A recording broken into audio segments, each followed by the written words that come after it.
কিশোরগঞ্জ জেলায় বৈরু উপজেলা একটি উপজেলা হলো এটি অন্যান্য উপজেলা থেকে অনেকটা এগিয়ে আছে। বিশেষ করে আমার কাছে মনে হয় বাংলাদেশে অনেক জেলা এই উপজেলার কাছে পিছিয়ে যাবে। তার অন্যতম প্রধান কারণ হচ্ছে মেঘনা নদী। এখানে মেঘনা নদীর নৌবন্দর হওয়ার কারণে এখানে এখানে একমাত্র বাংলাদেশের প্রথম এমন একটি উপজেলা যেখানে তিনটি তেলের ডিপো রয়েছে, যার মধ্যে আমি যমুনা অয়েল লিমিটেড ডিপুর সামনে অবস্থান করছি।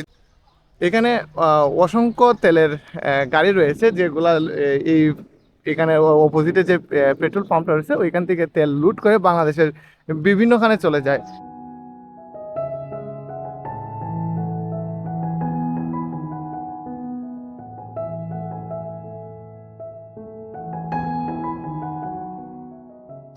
এই জায়গাটাকে সাধারণত ডিপো ঘাট বলে। এইখান থেকে বড় বড় জাহাজের মাধ্যমে অথবা স্টিমারের মাধ্যমে তারা তেল আনে। এই তেলগুলাকে যমুনা অয়েল পাম্প বা বিভিন্ন পাম্পের ডিপুগুলোর মধ্যে তেল লুট করে এই তেলগুলাকে সারা বাংলাদেশে বিভিন্ন গাড়ির মাধ্যমে পৌঁছিয়ে দেয়। অ্যাকচুয়ালি দেখেন কত একটা একটা মেঘনা নদী এই উপজেলাকে কতটা উন্নত করে তুলছে। শুধুমাত্র এই মেঘনার নৌবন্দর হওয়ার কারণে এই এই এই উপজেলার মধ্যে তিনটা ডিপো, যাহা অনেক জেলার মধ্যে পাওয়া যায় না।